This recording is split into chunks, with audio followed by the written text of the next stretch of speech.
since our last conversation yesterday?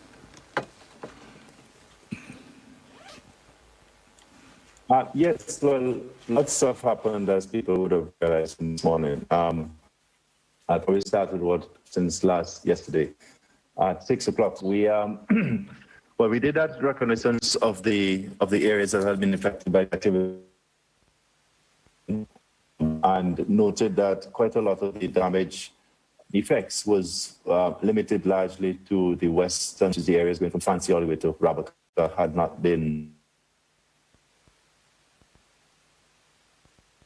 affected by the pyroclastic flows that went down the valley. They have been affected by ashfall, and therefore, when the ash gets mobilized, the most damaging thing that people know is the pyroclastic flows. Most of that activity was on the western side of the volcano. Flows went down Larakai,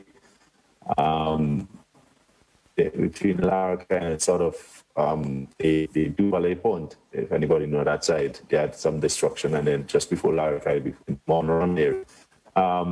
So that's what happened. And then from then, the volcano kind of has a pattern of activity where it's now having these periods of tremor, what we call tremor, interspersed by quieter sort of period when it's when there's no tremor. And that continued, short bands of continuous seismic tremor interspersed by other kinds of activity. Later on in the afternoon, as we would have said, it started to have these events that we call long period earthquakes. So you had tremor, you had long period earthquakes. And about the night, the long period earthquakes got more regular and got bigger in size, larger in magnitude.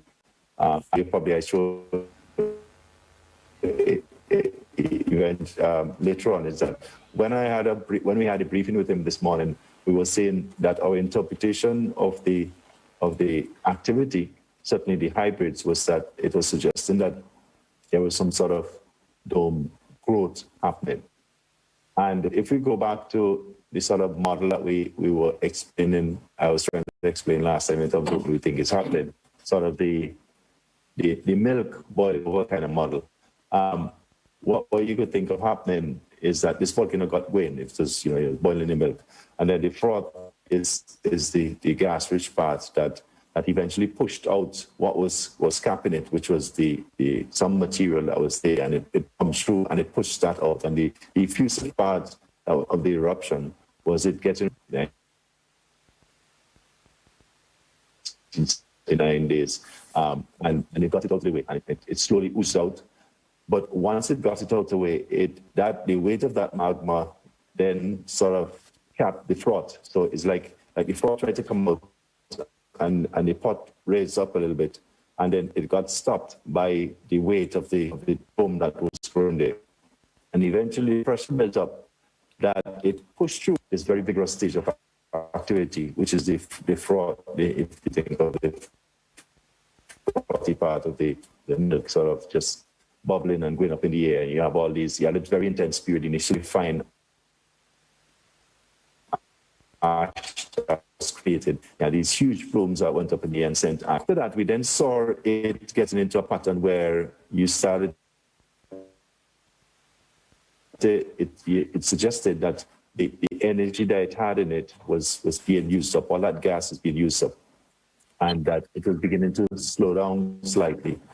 And once it starts sort of losing a little bit of energy and slowing down slightly, what then tends to happen is that the froth that was used up starts becoming more solid and more difficult to move. So therefore, when yesterday morning we started to have pyroclastic density current, that then reinforced what we thought, that once it starts going slow, it means that bigger blocks are going to form. And when it explodes now, because it has these bigger blocks in them, and therefore, and it also doesn't have so much energy, instead of the blocks all going up in the air, some of them fall back on themselves and they produce these pyroclastic flows. Therefore, it suggested us that it was sort of losing some energy. So that it wasn't surprising that after yesterday morning, you didn't really have very much big explosions. You started to have sort of steam venting.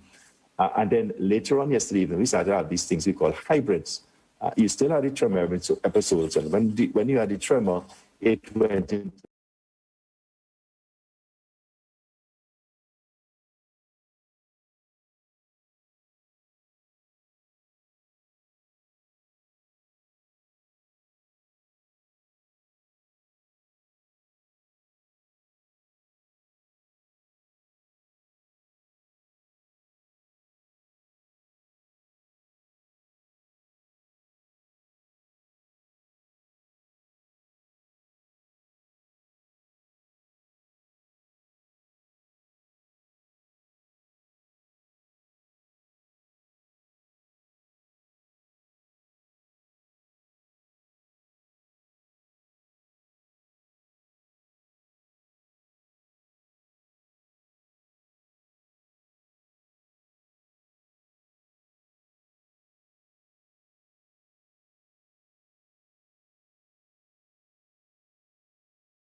tuned to NBC Broadcasting from studios located at Richmond Hill in Kingstown. And this morning we have another update for you.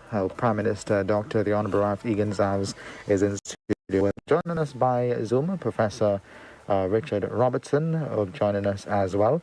And as usual, we get the ball rolling with Professor Robertson. Good morning to you, sir, and welcome back.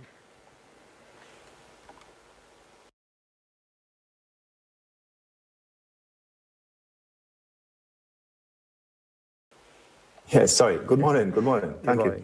Morning, Richie. Yes, I think Good you morning, want to say Prime good morning. Is my reception better today? Yes, it is. It is. We had a terrible connection yesterday, but it's far better Yeah, today. I'm on a landline this time. So excellent. should be more stable. All right. So can you provide us with an update? I know there was another explosive eruption last evening, and can you provide an update on that as well as other related issues? Yeah. Yes, the pattern of activity that we saw established like more or less 24 hours ago continued overnight. So you had small, long period earthquakes, which continued. Well, it's sort of, it starts with these events, which we call long period earthquakes, which are suggestive of magma on its way, on its moving onto the volcano. These continued gradual increase in number. So they increase in number until they get to a certain point. And then when they get to that point, there's an explosion. Last night, what happened is that they continued to increase until around midnight or so, just after midnight. Well, in fact, earlier than that, the actual activity that went on to the explosion was about 8:30. And you had the explosion, and it then went into a sort of, during the time that it was happening, the signal that we have was like tremor, which is the mountain just shaking as it producing these plumes. And then it died down, and we're now into a period where the long period earthquakes are beginning to build up again. Now, the explosion happened in the night, so of course you couldn't really see very much, but in the night, the pyroclastic flows tend to glow, so you see, because they're incandescent. So in the night, from the observed view, we could see we could hear the plume going up in the air, get an inkling of it because the lightning strikes give you an outline.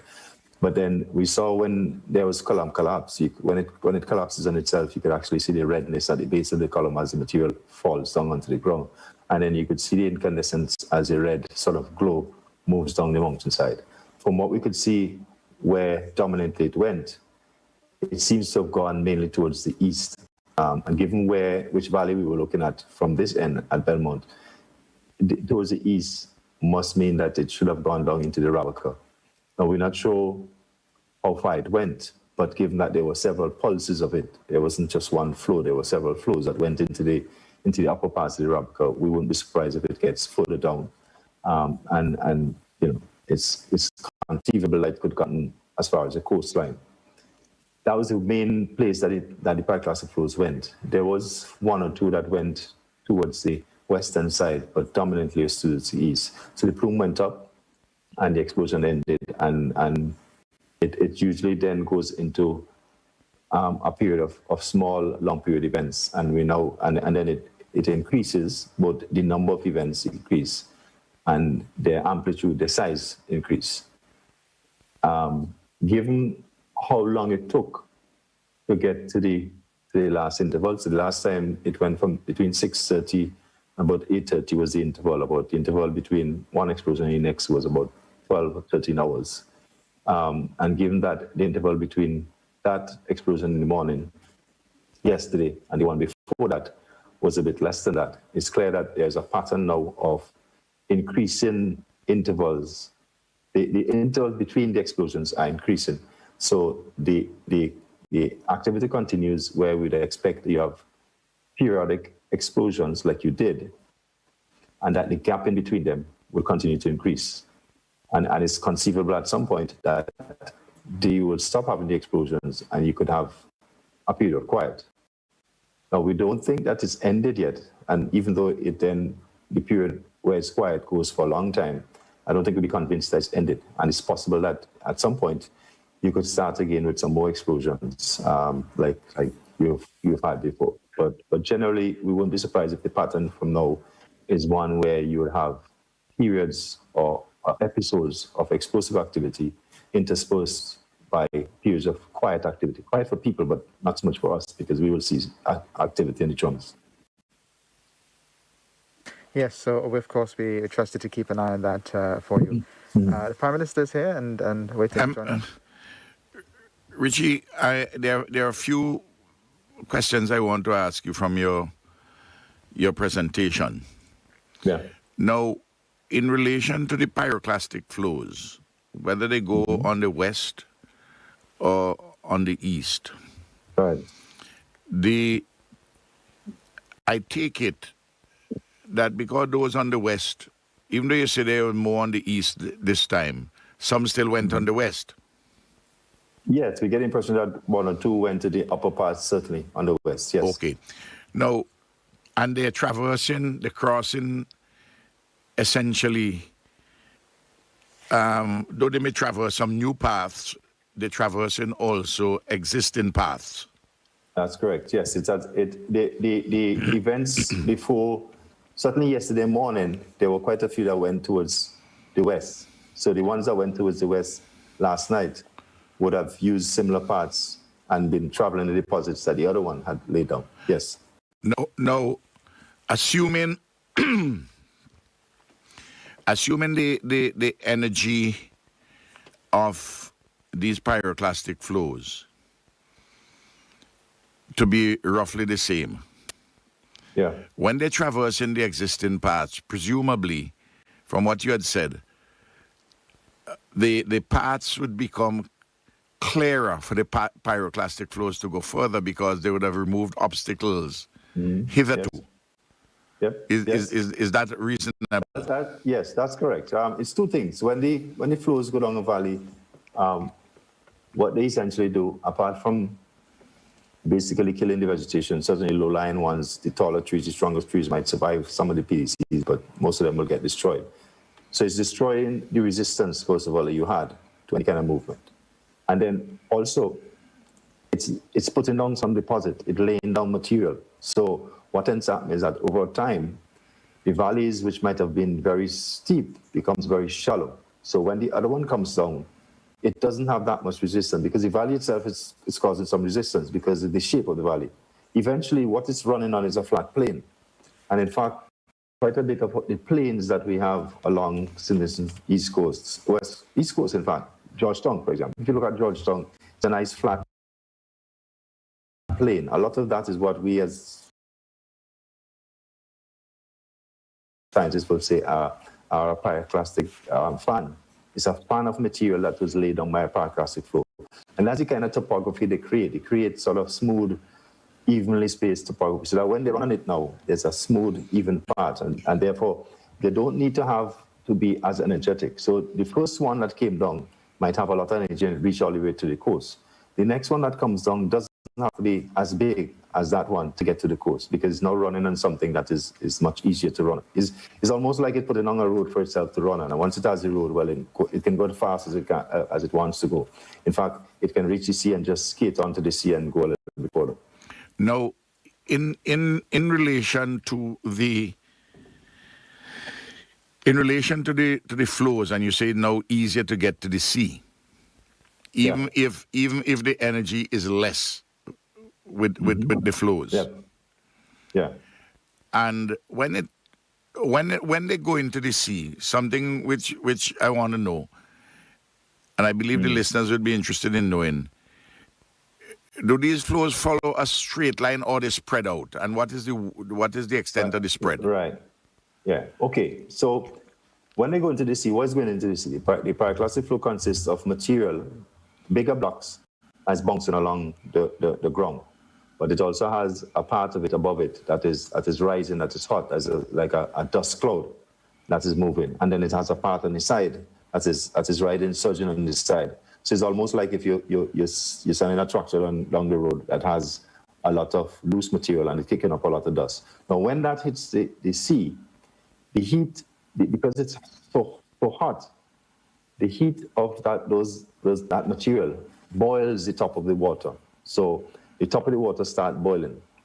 And if there's enough material, it means that boiling water then provides a cushion of bubbles upon which the material that's coming behind can then skate on. So when you talk about lack of resistance, that is perfect for it, because it's now what we call frictionless flow. There's no friction there. There's just bubbles for it to run. So when it hits the sea now, there's, first of all, nothing resisting it to go all directions. And also, it has a freer land to grow on, to move on. So yes, it does spread. It doesn't go, it's not confined to the valley anymore. When it's coming on to the sea, it reaches the sea. There's no more any valley, just a flat plain. And it's now a flat plain which has a cushion of bubbles in it that could then scoot on. So in fact, it's quite, there is, I remember in Montserrat a long time ago, one of the first pyroclastic flows that were ever recorded hitting the sea. I happened to be in a helicopter at the time, and it's an amazing thing. So it comes down the valley at, say, 100 kilometers per hour, right? And that's fast as it is. And when it hits the sea, it accelerates to about 150. So, and then it moves forward, and you see it moving forward like a foam, because as it moving forward, it's also boiling water that is advancing onto.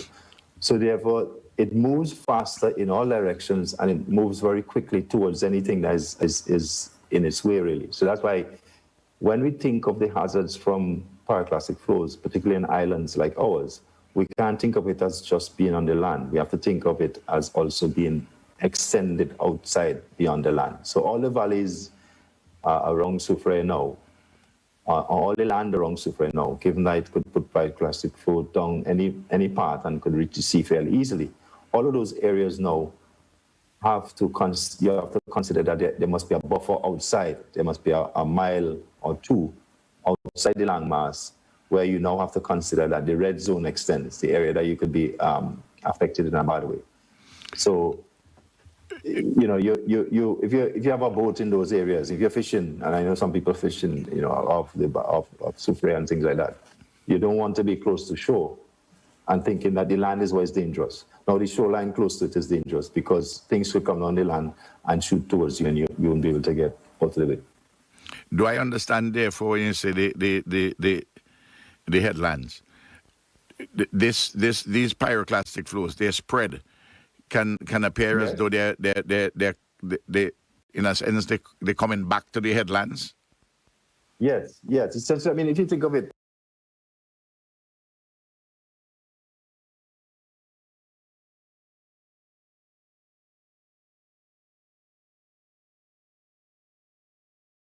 if you have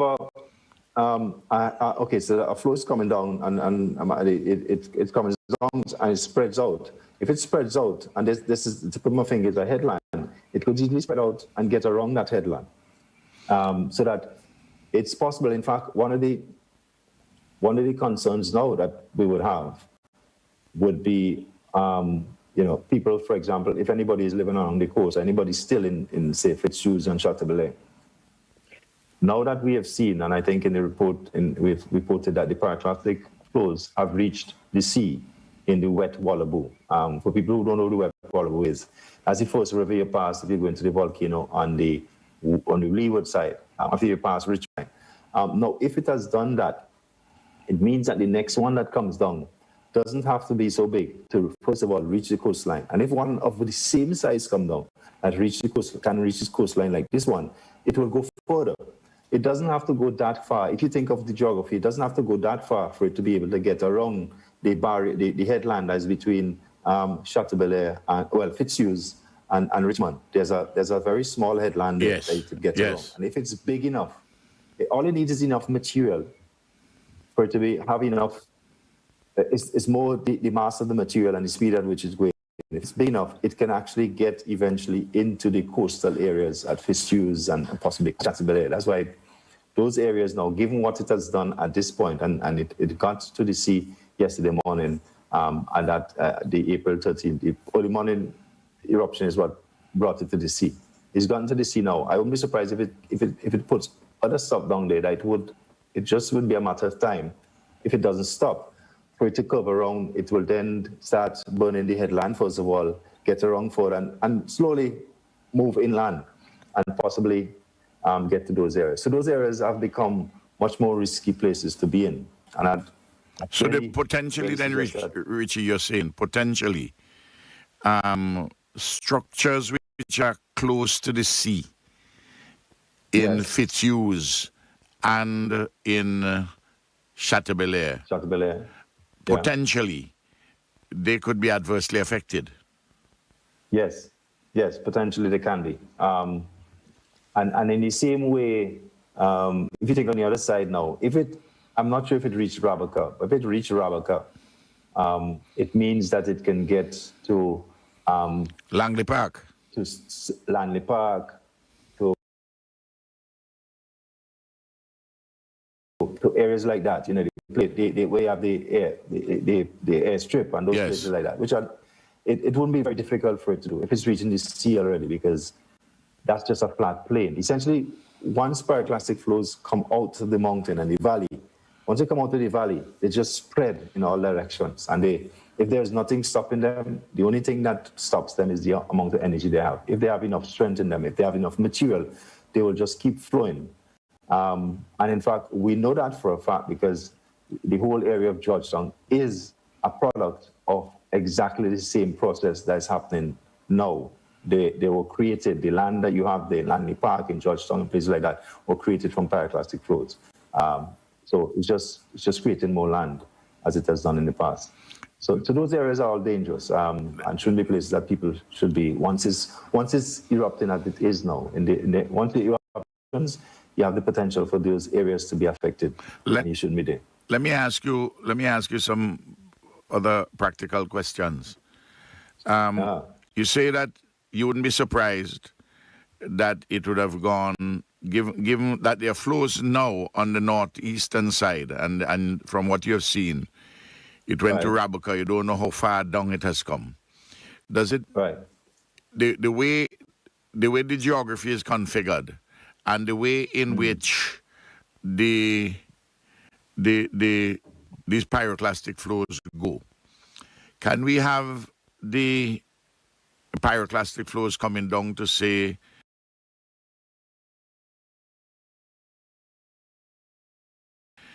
the overland area, Cayo River, up in the stream, up Sandy Bay, and so on and so forth? Is that those are possible areas where this flow can go? Yes, I mean it's you know, the volcano in this eruption has operated in a remarkable way. Yes, it's done a bad thing in the fact that it is causing damage, but the way in which it has built up in terms of it's played out this eruption has provided so much warning that, you know, it's unusual. So first of all, we had the dome building period when we had effusive activity. So therefore it told everybody that it was erupting, it was unhappy. And then it had these first explosions, which produced a lot of ash. It didn't produce any pyroclastic flows, just a lot of ash. And the ash trashed everything. And it sort of, if you didn't know that it was erupting, now you know because you had ash all over the place. And then it started to produce these pyroclastic flows. And the pyroclastic flows didn't go towards the west, where most communities are first. It went towards the east, where it's mainly farming and people would have moved out already. And they slowly built up and have gotten to the coastline in most of the valleys. And after doing that, now it's moved towards the east in a sense, and it's now gone down Rabaca. It hasn't gone down any of the others yet. So it's slowly reoccupying the terrain there. The volcano is slowly putting material all over itself and making itself bigger, which is what volcanoes do. And it's therefore telling us, if you were in those areas, if you're those areas north of Rabaca, which we've been saying forever, if you were in those areas, if you didn't know by now that it wants to do something, it wants to come in your direction, it's telling you that it's gone down all of these other valleys.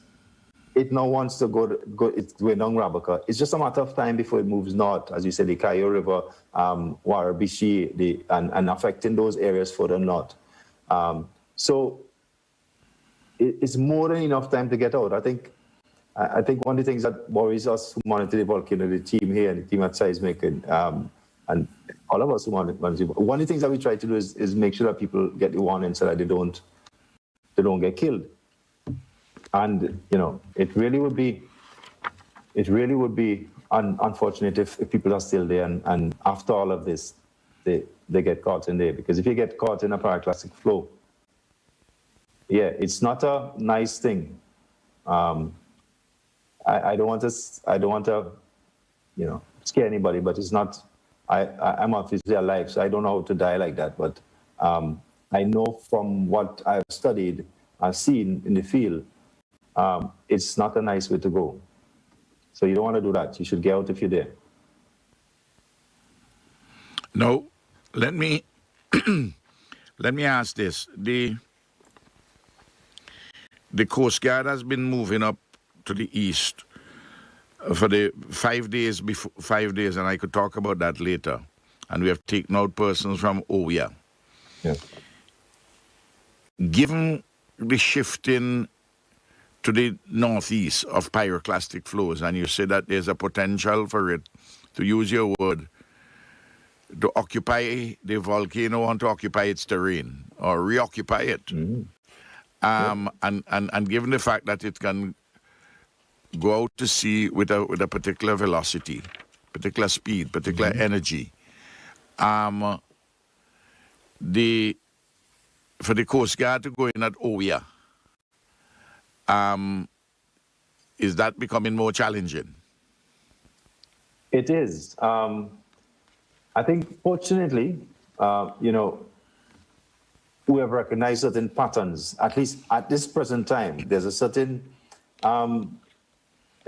gap that it has between one explosion and the next. Of course, that could change. That could change with the next explosion. But certainly, we can see the pattern. And if this pattern holds, you have a certain amount of time between the last explosion and the next one. I understand. To do certain activity. I understand. And I think you need to capitalize on that. Okay.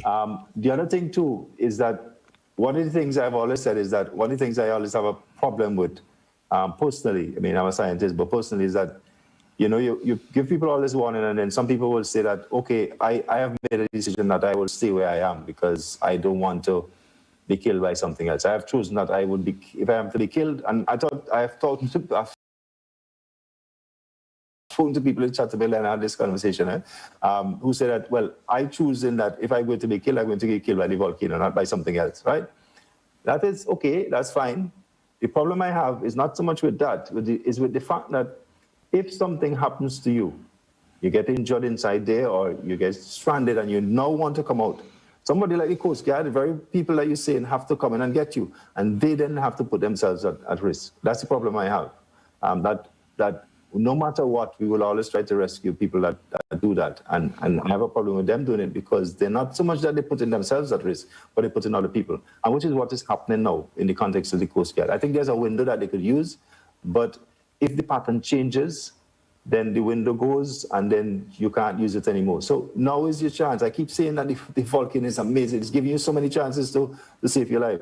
If you then in there and you die, Richie, yesterday was the 5th successive day that the brave, the courageous men and women from the Coast Guard have gone into Oya, and they have taken out 127 persons. Took out 18, 72, 13, 12, and 12 yesterday. 12. And the point is this, is that these are evacuations. A couple of days subsequent, the first one, a couple of days subsequent to when we had made the first order for the evacuation. So some didn't leave the night, and some didn't leave the next day. God, these are the numbers that I have, and that is just at Oya. And I'll speak to that a little bit later when you come off. Now, Richie, how many members of your team you have down down at the Belmont Observatory? We have 4 persons here currently. Well, now, we have been having you on, and people, we are all having your magnificent service. But we haven't asked you how you coping, how you and your team coping. I mean, you have to wash clothes like everybody, and your clothes go run out. There's water. There's question of food. How is it at the moment? How is it at the moment? I know you're laughing. Well, it's I'm enjoying the dust bowl that I'm living in.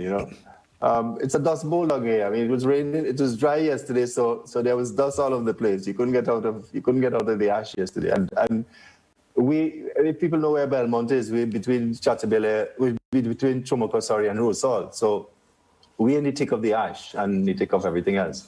Well, you have lost pipeborne water.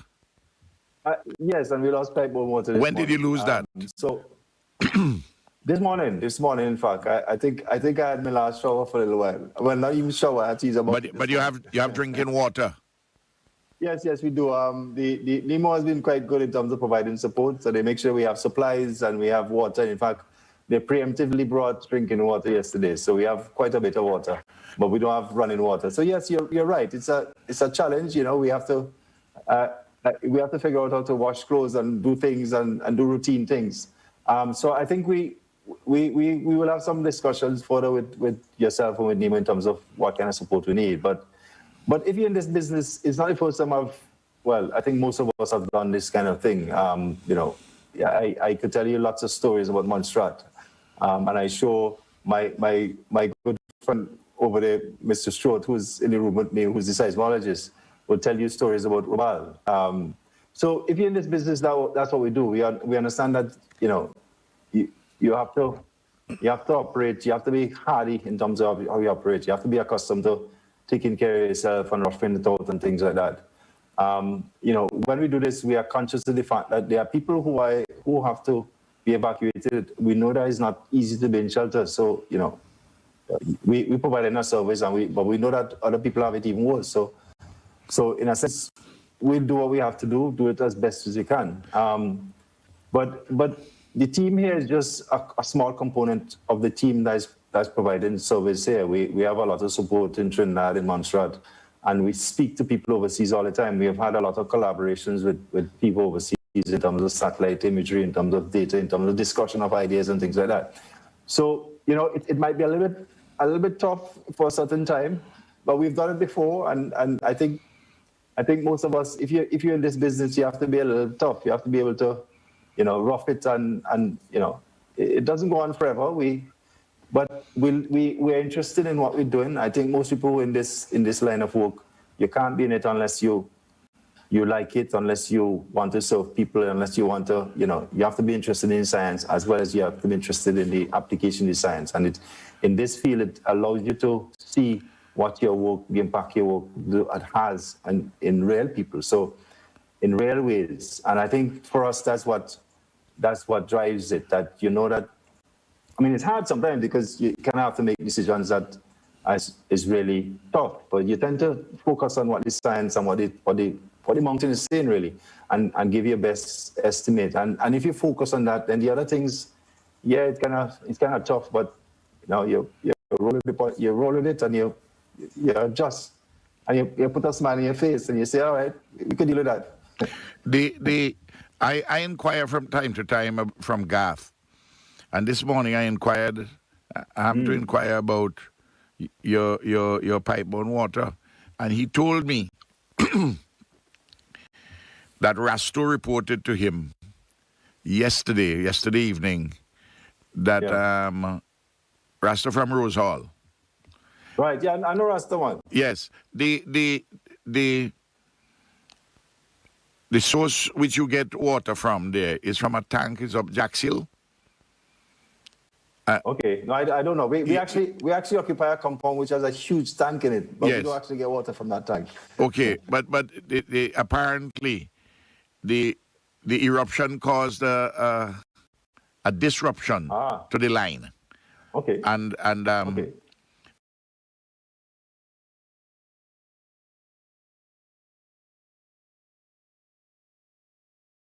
and God he's going to try and see how he could sort that out. I don't know if the source has been depleted, but I had a discussion like that with him this morning. No, let me say something on that. But you, Prime Minister, let me give you a little story to show you how things are.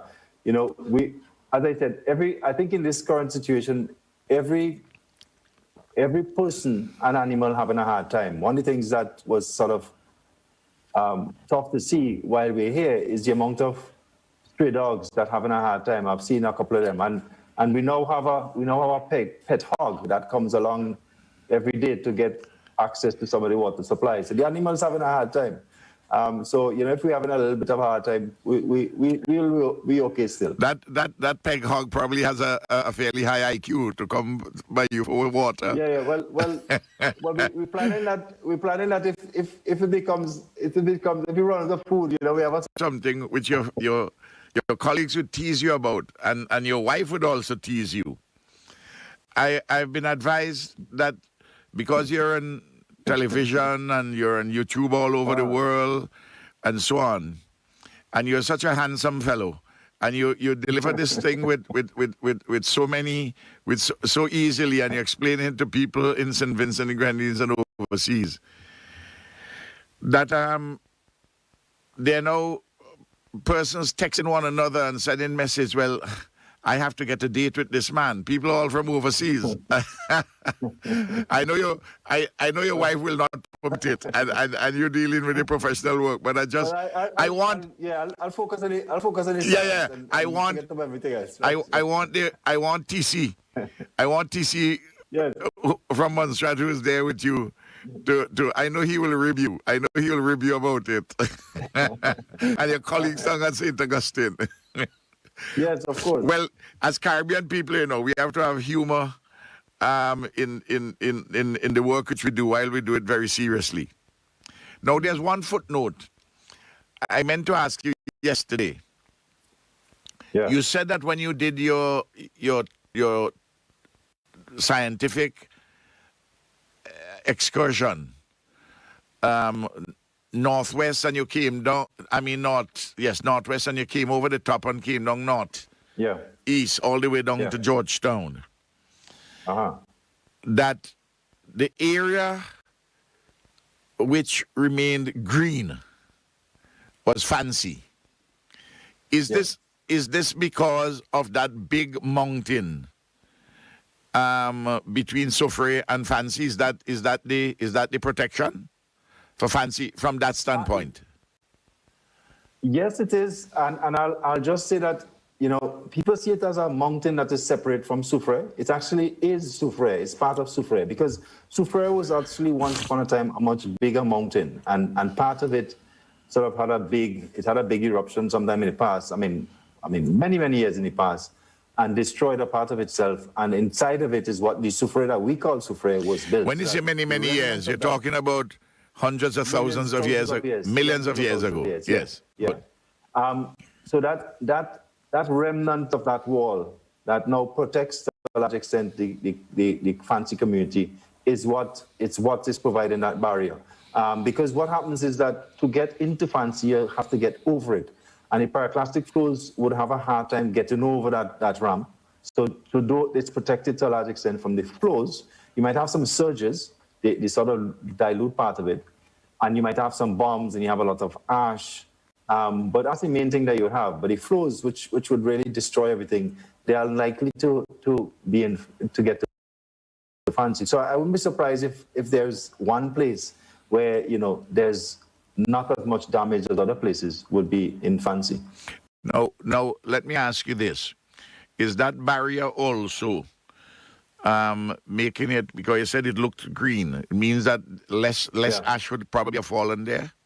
Well, yeah. Well, that's the part that is puzzling, because it should not have protected it from the ash. So we don't quite understand it. It must mean that the wind in that direction is really strange, because it should have had not as much ash, but the same kind of ash as any place that is that is downwind of the volcano. But I guess it's because it's more northeast, so the winds tend to blow maybe more to the, well, it should be northeast actually. The wind should be blowing to the northeast. So it shouldn't really get ash. So I can't explain that one yet. It has to be it has to do with the wind patterns that as stopping it. Not so much the barrier, I think, it's the wind. Okay. All right. I don't know if there's anything else that you wanted to tell us, or you think you've exhausted this morning's briefing. In what? Yes. Yeah. Go ahead. Well, I think I have. I mean, I think as you said, you know.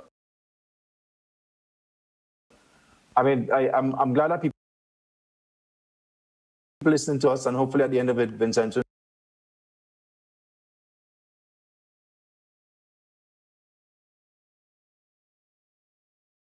would learn a little bit more about the volcano, and that, you know, really, I think if we live on a volcanic island, and St. Vincent is not unique in that regard, we really have to learn to live with the volcano. Learning to live with the volcano means realizing that every now and then it will do what it's doing. And therefore, when it's doing that, we need to leave it alone, let it do what it's doing. But we now have to find better ways to live in the parts of the country where the volcano isn't, while it's doing what it's doing. I mean, we could go and live on it when it's not doing what it's doing. But when it's doing this, we need to find a way in which we could sustain life better. I think we could do a lot better in doing that, both in St. Vincent and in other territories. We tend to, because our volcanoes, fortunately, they don't erupt very often. We tend to forget them. And we go to them and we enjoy them, and we like the beauty and all that, but we forget that every now and then they do what this one is doing. And I think, I'm hoping that the young persons, you know, sometimes you get questions from very young persons. I hope that the young persons remember this, so that when they come, even before they come like me and or like you, Prime Minister, and having to make decisions, that they would ensure that the decisions that they make would ensure that life can be sustained in the country, in the southern part of the country, away from the volcano. So that when the volcano is doing, it doesn't really knock us back that much. I think in the region we could learn a lot more and do a lot more in that regard. And yes. I'm hoping that St. Vincent, the lesson here is not for St. Vincent, but the rest of the region too. Well, I told Gart Saunders this morning that at the moment, the two most important persons in the country are Richie and Garth. Garth because of the water. And a lot of people I've been advised are listening to the Richie and Ralph show in mornings, largely because of Richie, of course. And I want to thank you and your team for doing a fantastic job. And I know your families you're away from your families. Well, you have some here in St. Vincent, but others don't. You know, I want to thank them also for allowing you all to be with us and to provide the service which you have been providing. We're very, very grateful. I should just say that about a week or so ago, just over a week ago, you know, there was a meeting with the Vice Chancellor of the University of the West Indies in relation to the funding of the Seismic Research Center for your program. And he told me that your program and the funding was fully subscribed, that even countries which have nothing to do with the volcano, that while they may penny pinch on some other things, they said, yes, put our name down for this thing. And I believe that what has been happening in St. Vincent and the Grenadines is well, at least that's the view of the Vice Chancellor, that prompted our friends in the region, our CARICOM brothers and sisters, to be putting up the funding. That's what Sir Hilary Beckles told me. That is excellent news, because we need it. We badly need it. Yes. You don't believe how much we need it. Yes, and I'm sure that some of our development partners would also chip in with some of the developmental aspects. Good. Thanks very much, Richie. Professor Robertson, before you leave us this morning, a quick question. You mentioned earlier in the presentation that you have the pyroclastic flows that end up in the sea at some points, and the case where fishers tend to fish along the coastline What sort of Right. implication can this have on the quality of the fish, and maybe even if it's even consumable, you can consume that fish that is caught along that particular area, along the coastline in that area? Right. And I'll answer in a way, and this is, I apologize if I offend anybody. Once the fish is alive, still, you can eat it. More than likely, what will happen is that if the fish is along the coast and the pyroclastic flow comes down, it would simply kill the fish and you will see it dead. When then unless it's recently been torched, you should not eat it because it might be rusting and things like that. But otherwise, these fish shouldn't be affected. What might be affected, though, is that if you think of it, what's happening is that it's putting a lot of debris into the sea. So it's going to initially, after it passed through, it would be like dumping a lot of sand or dust and things like that into the sea. And the effect that that would have on coral and on sea life is the same as anything else, as well as if you put on that is hot. But once that has passed, the effect should be similar to any other effect of dumping any debris anywhere in the sea. It shouldn't be any lasting effect like it's poisoning the fish, and that shouldn't happen. It wouldn't work like that. It either kills the fish or the coral or whatever it is at the time, and they rejuvenate, or else it's fine. All right. Well, thanks for clarifying that for us, Professor, and do keep up the great work and keep us informed as well. Thank you. No. All right. Thank you. Bye-bye. As I begin my segment, I'm wondering if we can try and get Garth Saunders, because water is critical. We need to know if we're in a better position than yesterday and what are the prospects for today and going up to the weekend. If I may speak about some things which we have been involved. Yesterday, I had a very long conversation with the Foreign Minister of Canada, who was very keen on assisting the government of Canada. Of course, they operate through a number of NGOs, the Red Cross in times like these, SEDEMA, and their own private sector and non-governmental organizations. But the government itself the government of Canada is committed to assisting us in this period with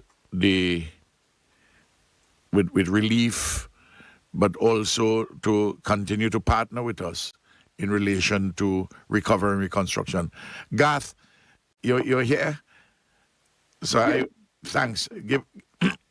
Tell us where we are in relation to the water delivery.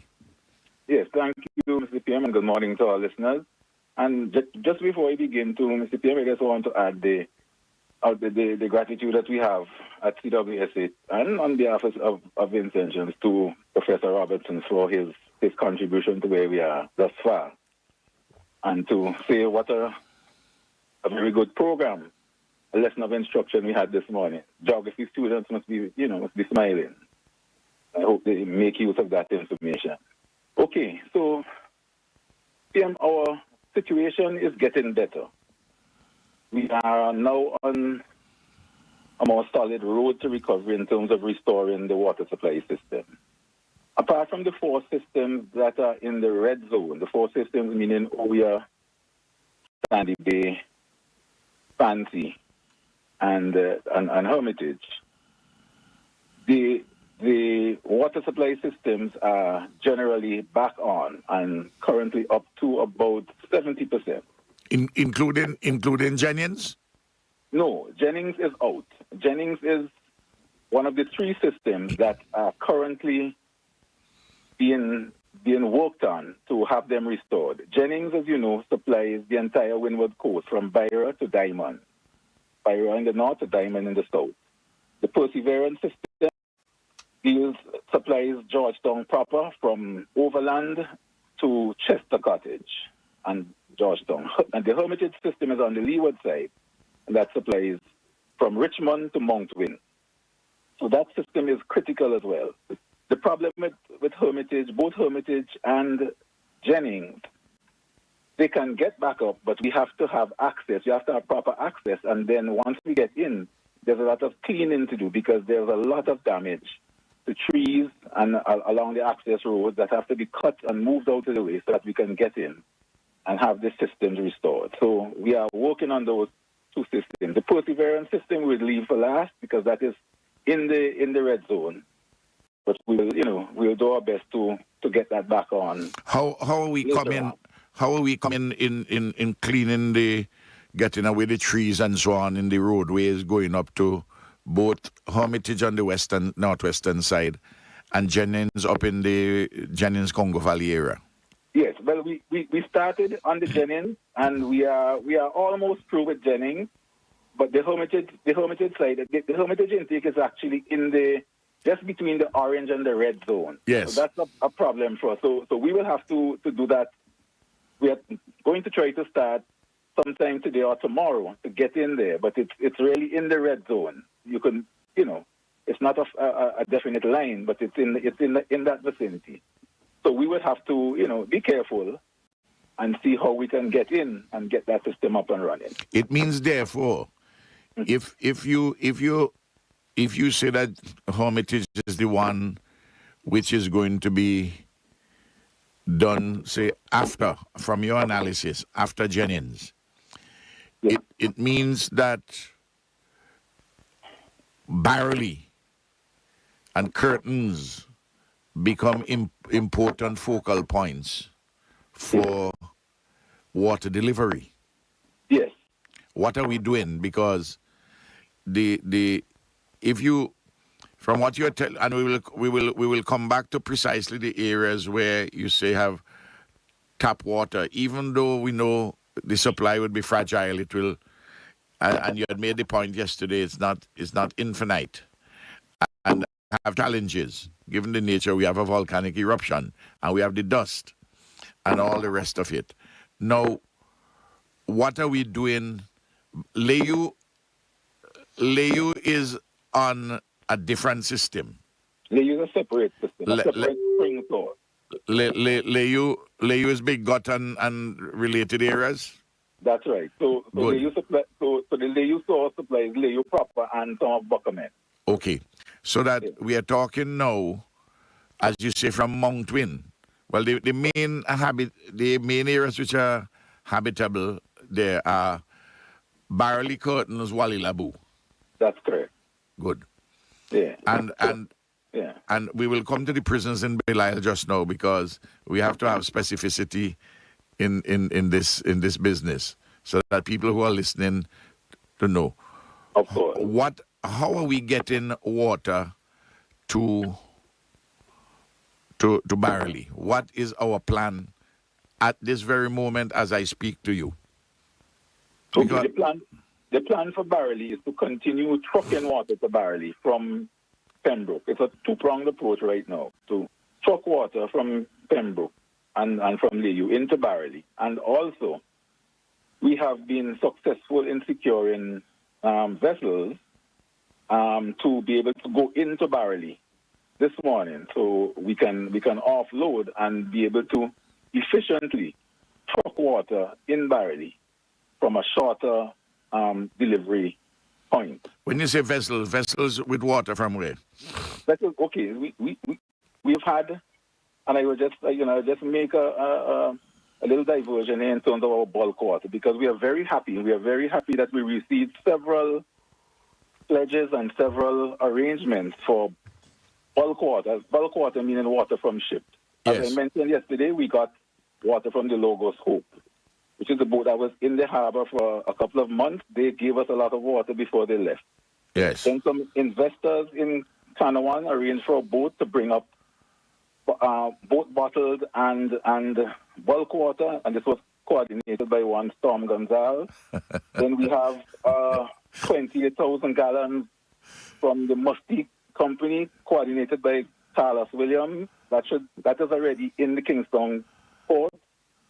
Then we have the government of Venice, as you know, PN, donated 50,000 gallons. It's on the vessel in Port Kingston. That's in their tank on the vessel. Yes, on the vessel.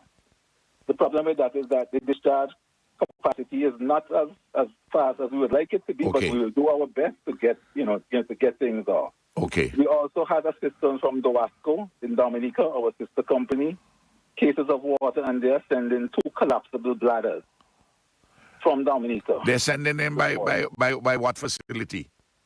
A boat will pull 2 collapsible bladders behind them. So They putting them in a barge.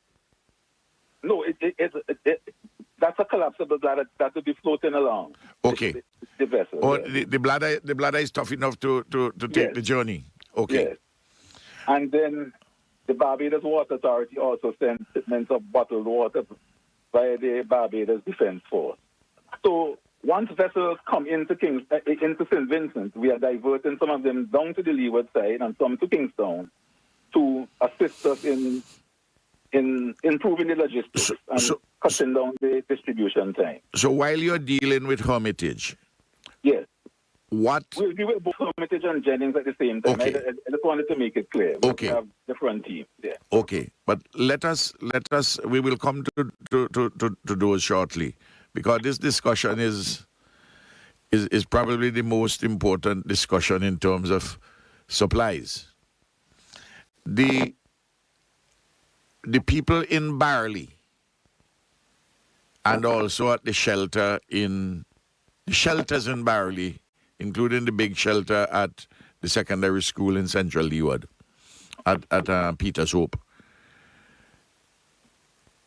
When can they expect this vessel, which is coming from Canawan, to be in the harbor in Barley?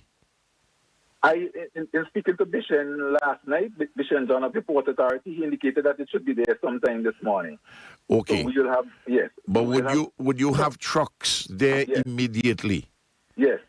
to Yes. take them? To take them, yes. Okay.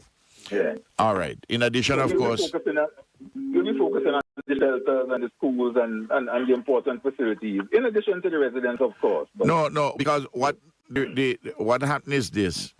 The residents, people who are in Barley, they're having real problems. So it's not just the shelter. The shelter is vital, clearly. But people who live in there, in Barley, they have a problem with the water, as you will be aware. yeah. No, and I expect NEMO will send down bottled water to the shelters. Yes, I think that is the most critical thing. The bottled water is essential. So we Yeah, but we will get the running water back up. But people need the running water to bathe, to wash, to wash garments. It's so we need to get that water. So that is Barley.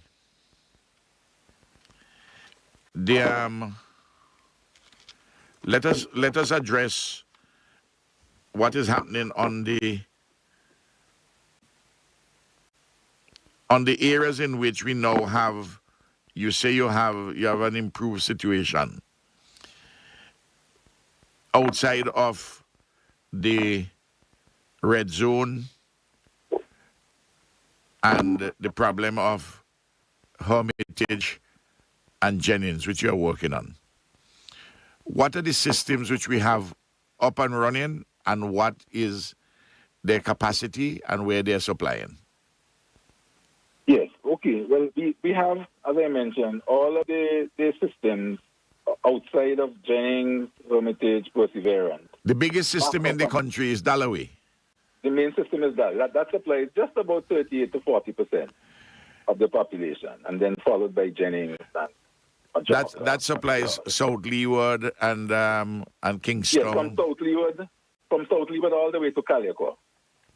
No. Is everywhere in between there have airborne water? No, as we speak? I would think about 70 to 80% of those persons presently, yes. There are some high areas that are that have not yet received the full supply, or those high areas are also supplied by both Majorca and Montreal, because there's a mixture in between. Okay. So the shelter in Calico should have water. I suppose it should have, because I haven't had a report yet for, this morning from my engineering team in terms of the improvements we had last night on the Dalloway system in terms of getting it back up to full capacity. Okay. But I will ascertain that this morning, because it means that the Golden Vale has to be charged before we get water. The Mamoon Mount St. Andrew system, that is up and running? What percentage of the demand that supplies? A small percentage, maybe about 5%. But it's a critical source, because it helps to bolster any shortages from the Majorca and Dalloway system in the higher areas, especially high areas of Green Hill, Sharps, etc. So it's a critical, and it comes all the way down to Old Montrose, actually. Okay. Yeah. The police station, the police, the Old Montrose police station, and all that area, including the Prime Minister's residence, that's covered from Mamoon? Hope you had water. Yes, Mr. PM. So I hope you had water this morning. Yes, I don't know whether it was from the pipe or from the tank. I know when I turned on the tap this morning, I had, but yesterday afternoon when I went up, I didn't have. But that might have been some localized issue. I'm not complaining. Yes. I'm not complaining. I'm just, that's not my,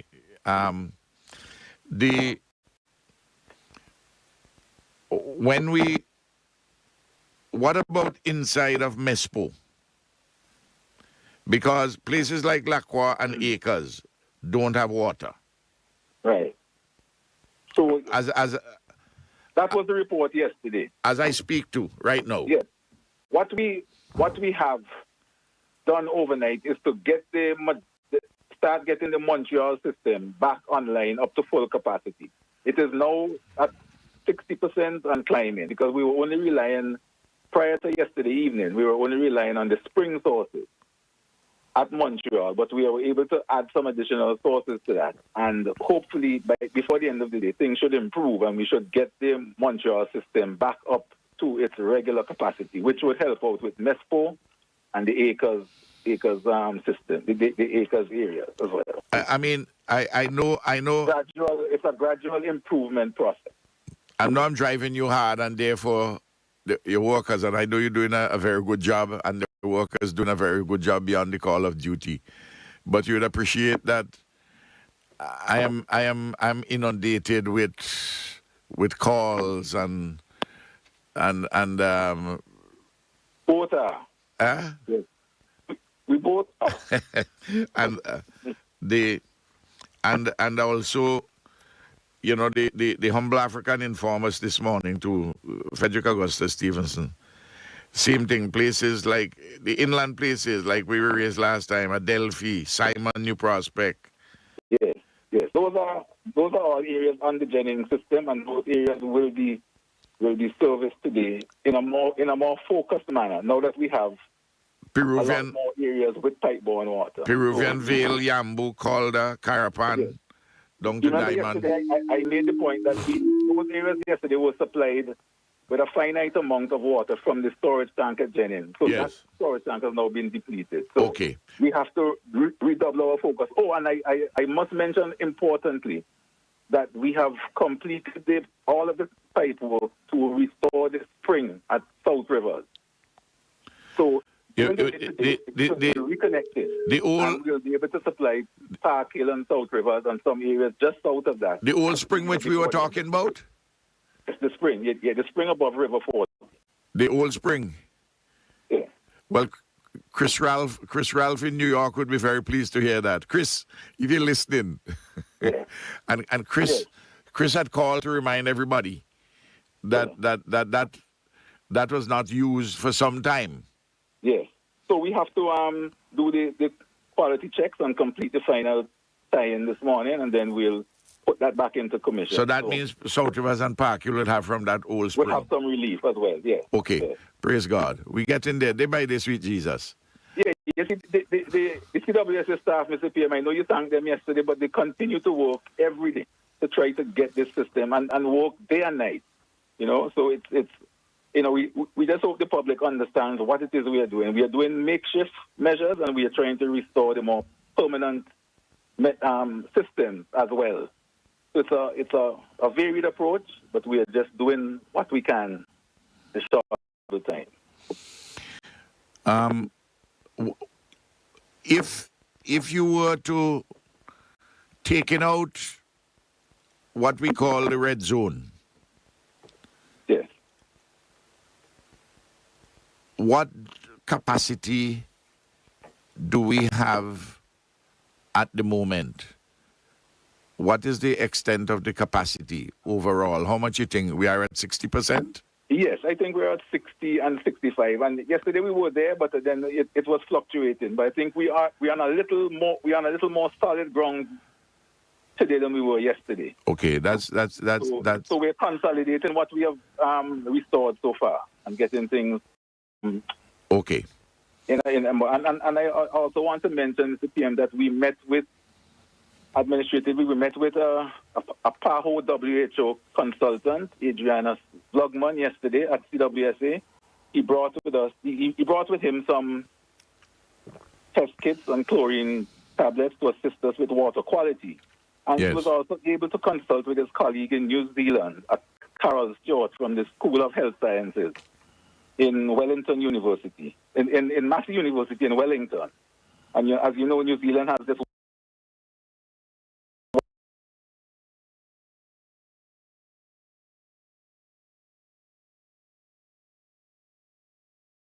White Island volcano that erupted in 2019. Yes.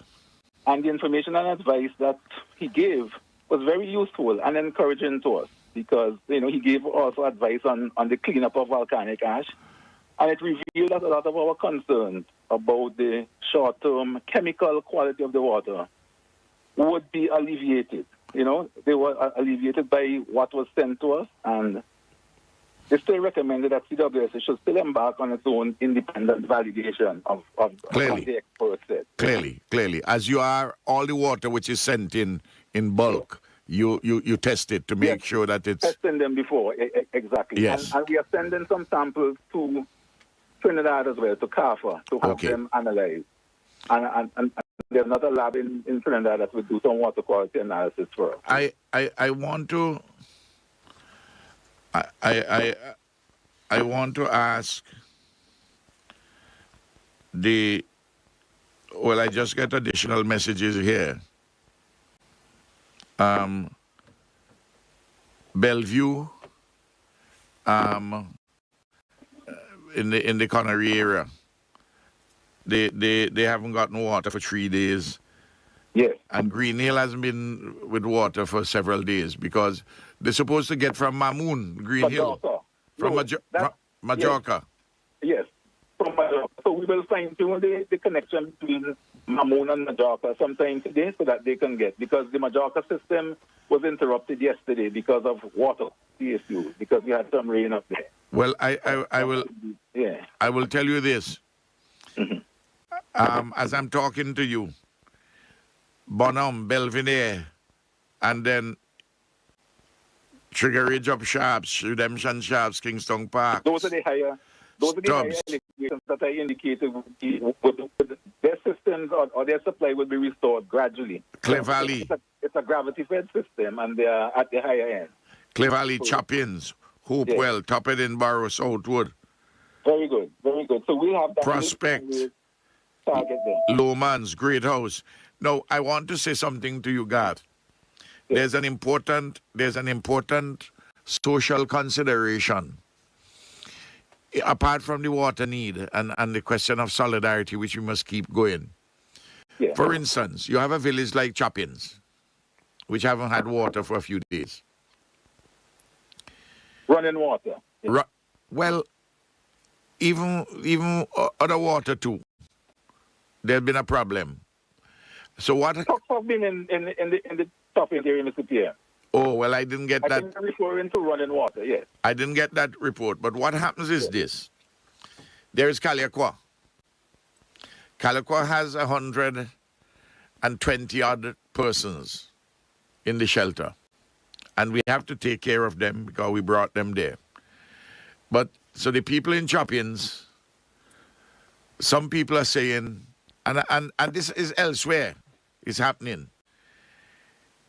They say we're looking after the people in the shelters and we ain't concerned about people who in these villages who didn't move. Because Choppins, you don't have to move. You're in the zone, you're in the green zone. And then their homes and so on. Yeah. But I don't want us, of course, most people overwhelmingly appreciate, but I don't want us to have any social fraying so that the water issue is not only an issue to satisfy ourselves as human beings, but the social solidarity we've had with one another. We don't want to have that fray. We don't want to have that broken because when we have that broken, we're going to have other sets of problems. Yes, and something I'm sure you would appreciate. And I just want again to thank the business community and the private sector for trucking of the water into these areas. Okay. You know, CWS is limited, but we've received some complaints that the trucks that are not sent by CWSA go on their own and deliver water to specific areas over which CWSA has no control really. Yes, well, they should probably go. They should. We try to guide them, but at the end of the day, the actual distribution, the actual delivery. Well, the people, the supply and transport people at NEMO should also provide advice. So I'm sure that they're listening to this program. And of course, when I said Belvedere just now, I also include Brighton. Yes. We didn't have, and just we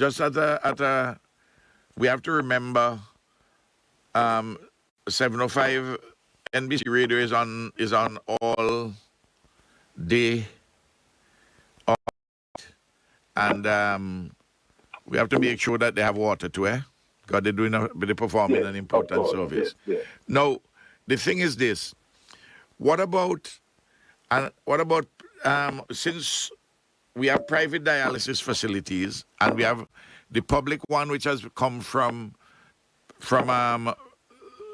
Georgetown and is moved to Kingstown. Well, the Kingstown one is okay because it has at Milton Keyto because you have that water there. Yes. What happened to the private sector dialysis facilities? Are they getting water? Yes, they're getting water, and up to last evening, we went and filled their tanks for them because I believe there's some operations scheduled for today. So we're in close contact with the management there, and we are ensuring. Okay. All right. Well, that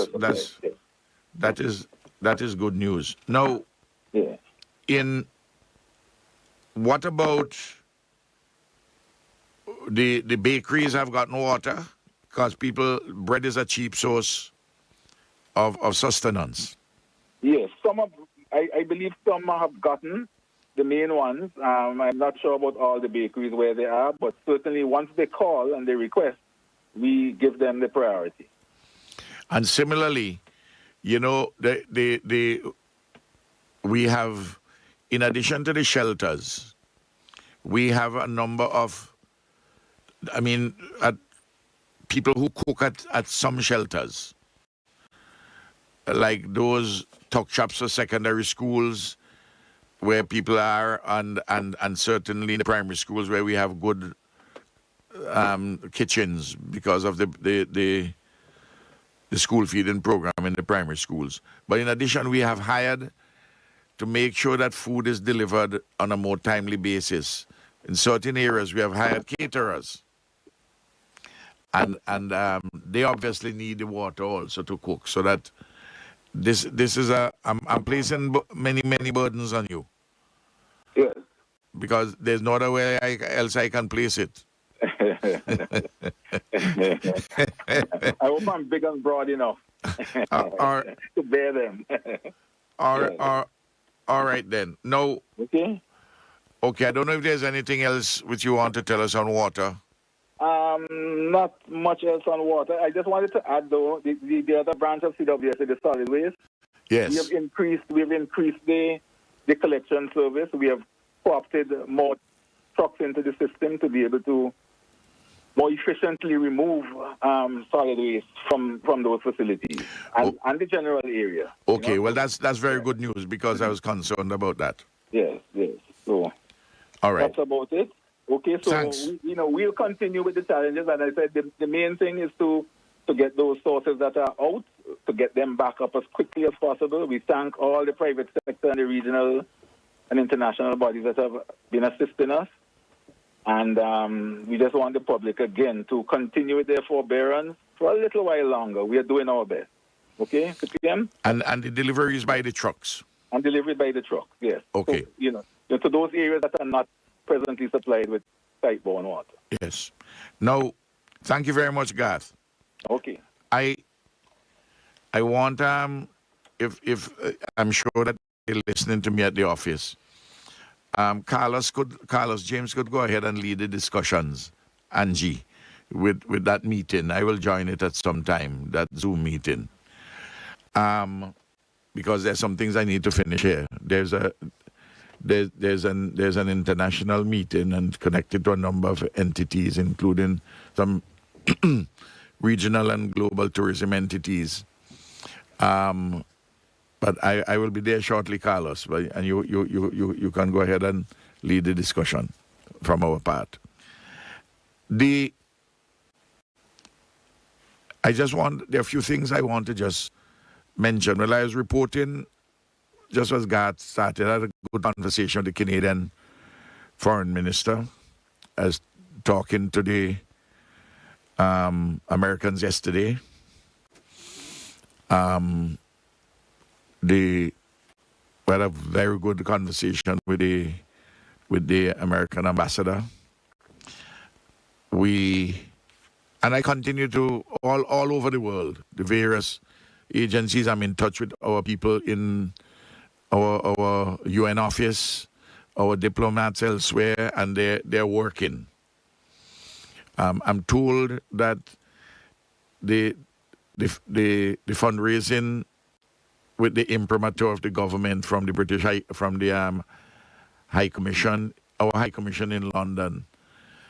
Yesterday evening, I think they went past, in the early evening our time, they went past £100,000, which wasn't bad.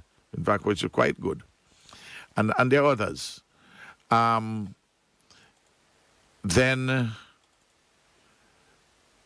we are in touch. Well, we certainly were in touch with the Canadians, the Americans. We're in touch with the British.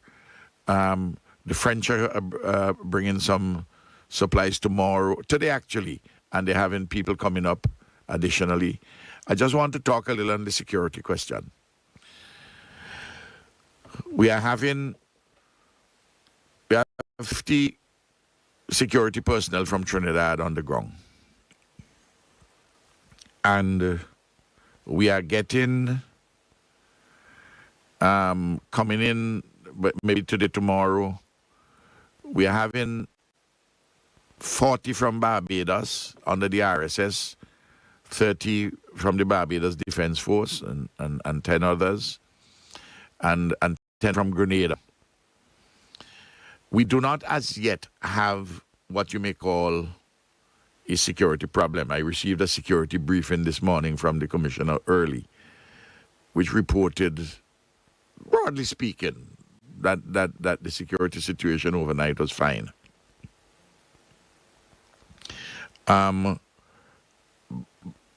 But the history of disasters have taught us, not just here but elsewhere, that you're going to have security challenges developing.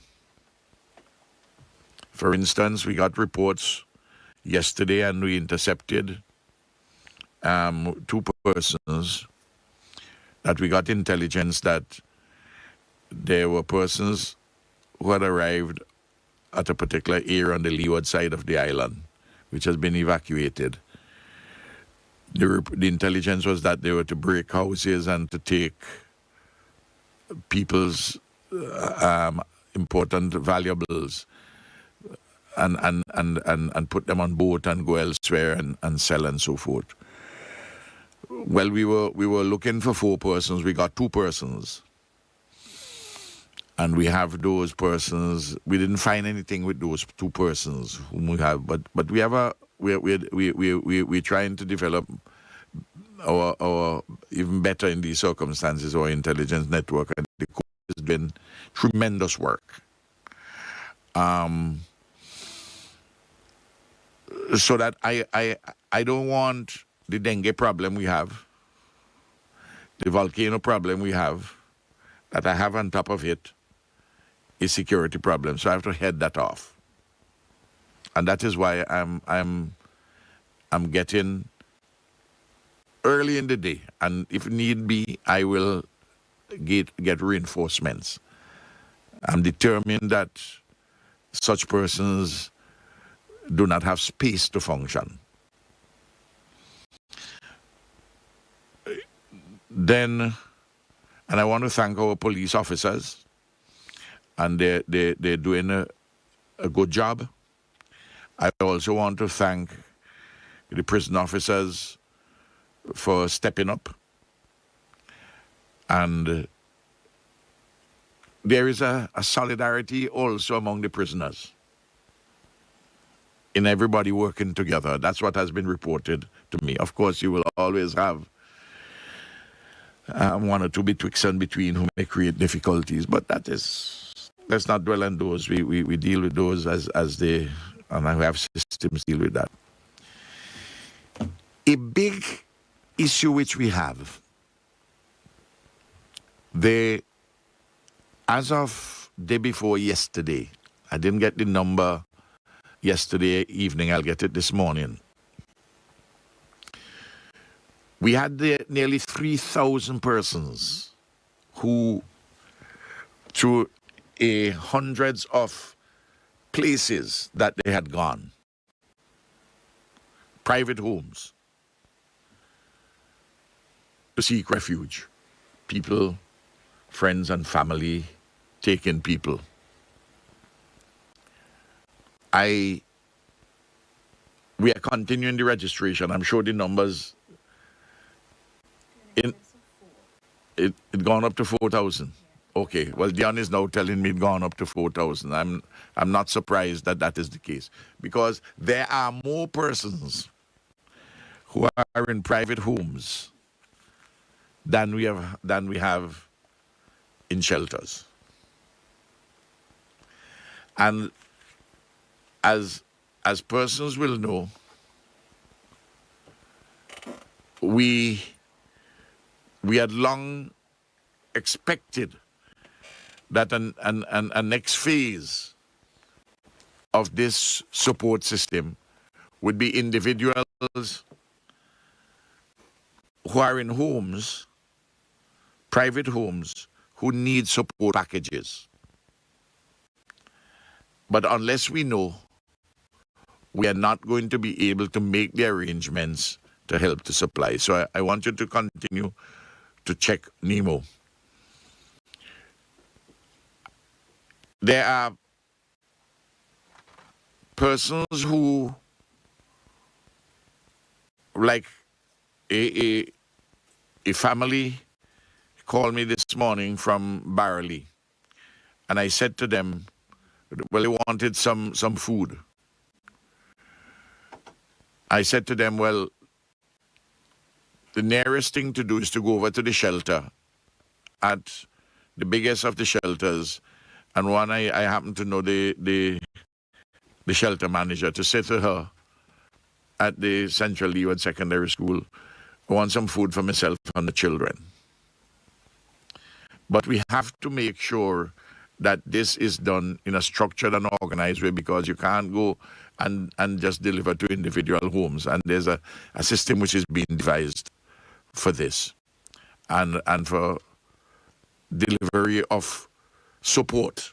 Not everybody needs the support, but a lot of people need the support. So that's a big area. I just want to identify that. The other thing is this: There are some persons who did not go into who did not go into the shelters, who did not go into homes, but who booked into hotels or guest houses themselves. And after 2 or 3 days, saying to the hoteliers that the government will pay for them. I just want to say that so long as these are approved places and that the rates which are being charged are rates which are at or below where we put people in, and these persons are in the categories to go inside of the guest houses or hotels, we will pay. It's not an automatic thing because there are certain criteria. Otherwise, you will have persons leaving their homes and just checking themselves into hotels and think that the government will simply pay. There are criteria for this to be done. And I just want to advise them, it's not as simple as just checking in. There is occasionally, there's a matter which is drawn to my attention, and I want to speak to it. And sometimes errors may occur in decision making in the chain. There's a child who is 14 years old, who is the mother of a 1-month-old baby. The head of the household is a woman who is still in the community where the evacuation is taking place from, with her partner, and didn't want to leave. She and her partner didn't want to leave. But this lady has several other children and sent the children, small children too, to the hotel, and the hotelier took them. The matter was reported to the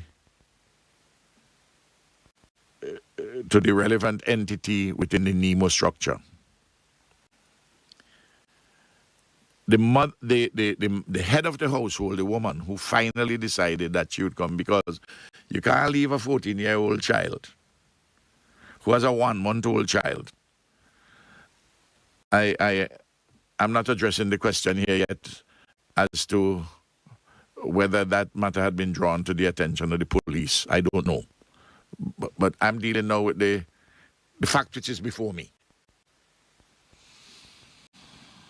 And the mother reluctantly agreed, that is to say, the head of the household, to come. Because a 14-year-old child with a 1-month-old child, with a couple of sons younger than her, they can't take care of themselves.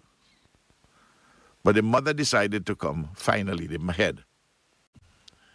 But that the establishment concerned said, well, I'm concerned about my staff who are vaccinated.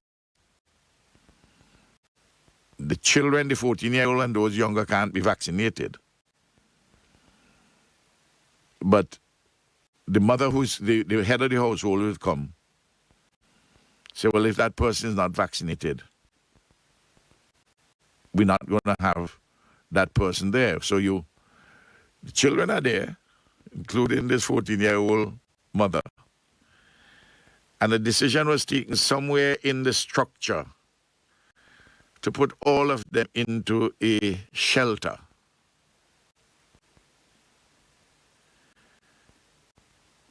And I understand how that decision could have been made.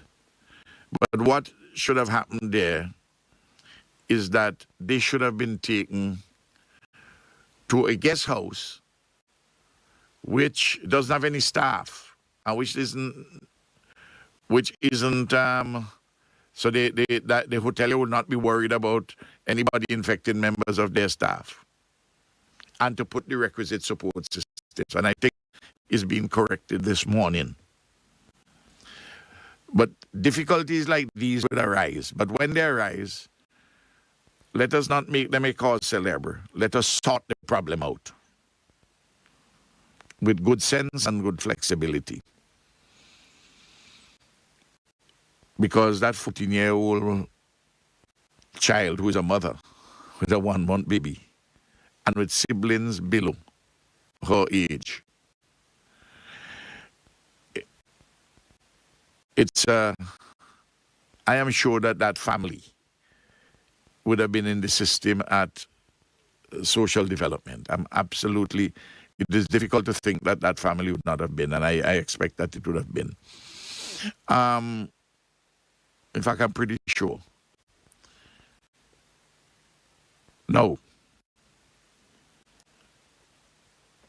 We heard Professor Robertson this morning about narrowing of the window for the Coast Guard to go to places. In the last 5 days after the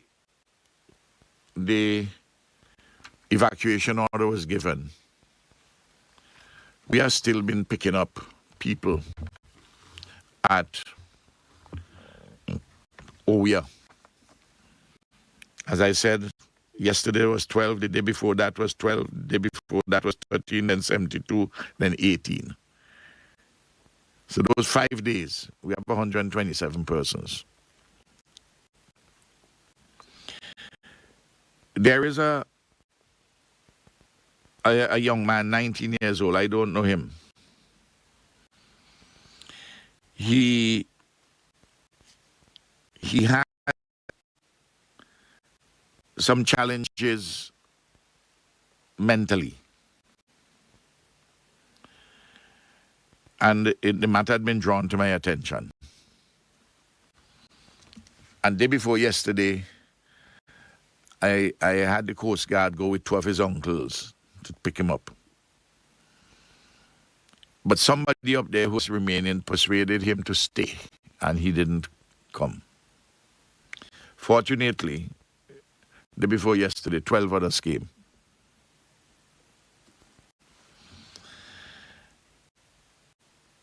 So that after the evacuation order was made, there were 1, 2, 3, 4 occasions for him to come. That is 4 occasions after the evacuation order. Somehow somebody had some influence over him. And yesterday, I asked the Coast Guard commander again to go, because I went to sleep night before last with this young man on my mind. And I got up in the morning yesterday with him on my mind, and I called the Coast Guard commander early in the morning. And Commander Kane had every single reason. His arguments were completely rational not to go because of the increase in risks to the staff there, and also the ash to the engines of expensive vessels, and all those things related to material costs too. But I had to say to the commander, and I'm thankful that he accepted, because he's a good and Christian gentleman. I said, Commander, I went to sleep with this young man on my mind, and I got up in the morning yesterday with him on my mind. I said, this young man is a symbol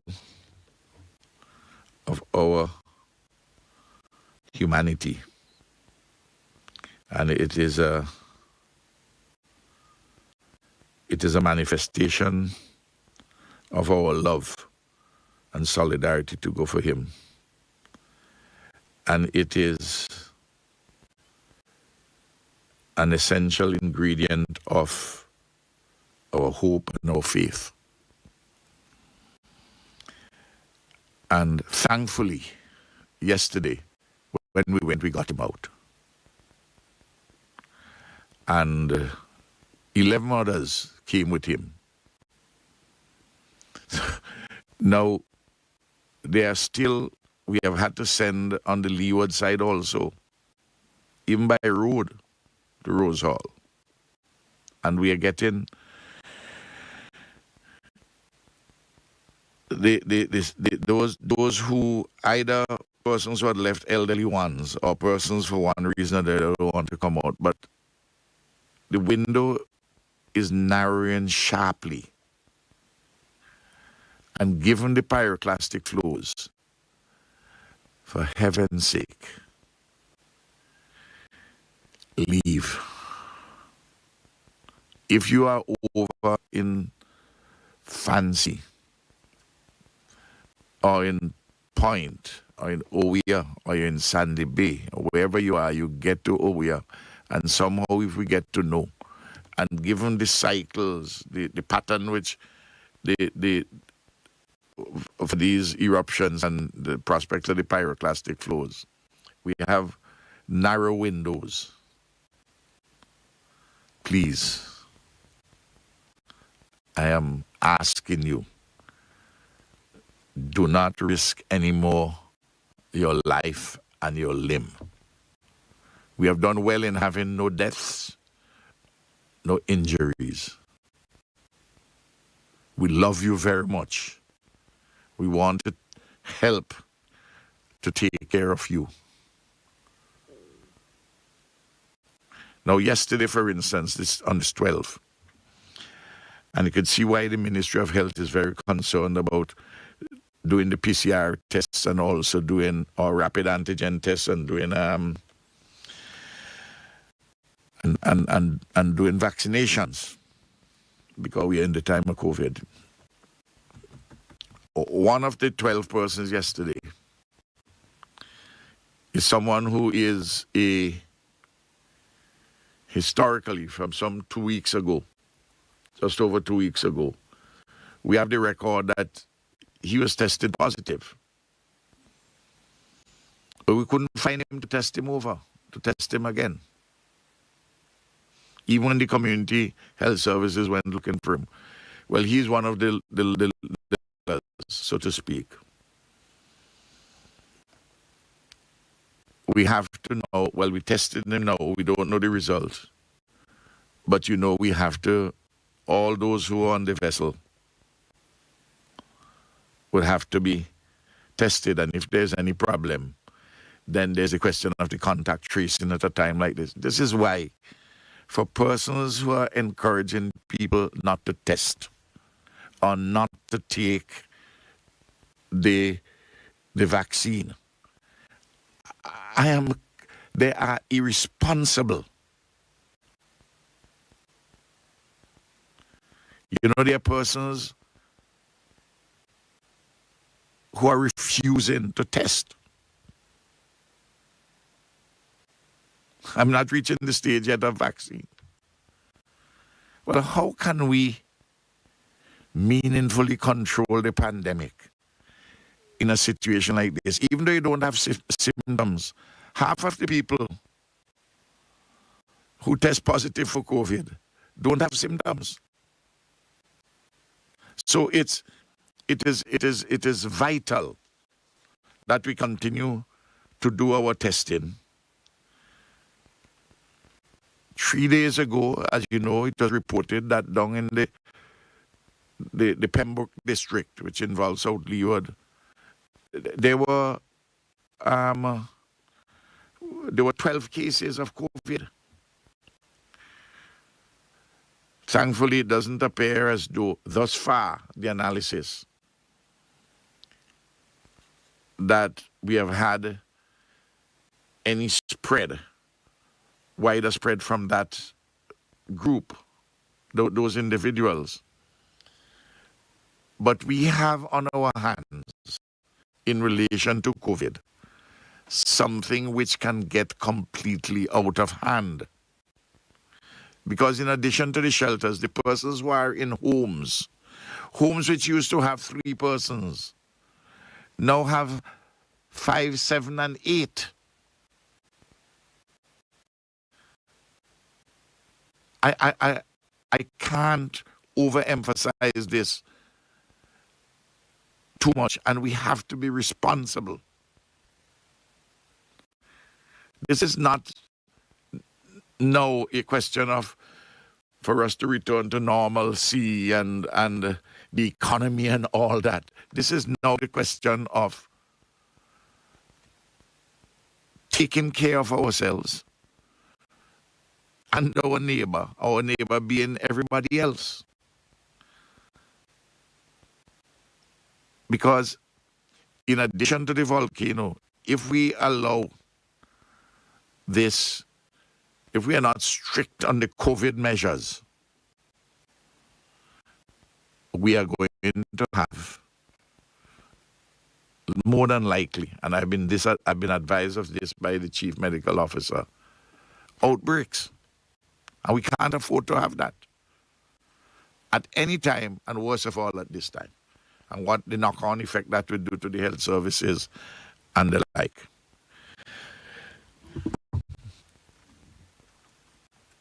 I believe that what will help us too in calming ourselves, we have to be disciplined. And a young man who has had quite a following as a pastor came to see me, and he made certain revelations to me. And we need to pray more, both in the reality of God and what prayer,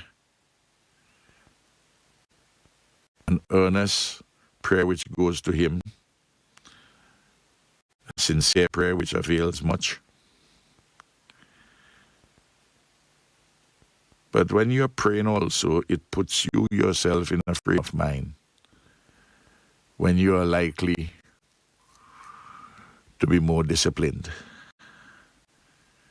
and to give consideration more to your neighbor.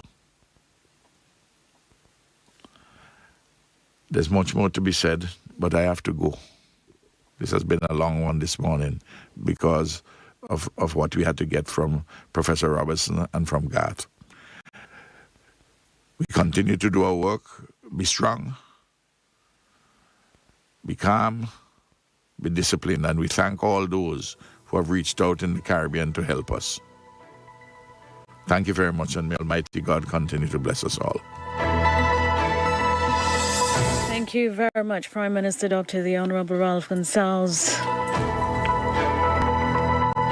I want to thank UETV, VC3 TV, Star FM, Nice Radio, Magic 103.7, WeFM, and Old School Internet Radio for carrying today's broadcast.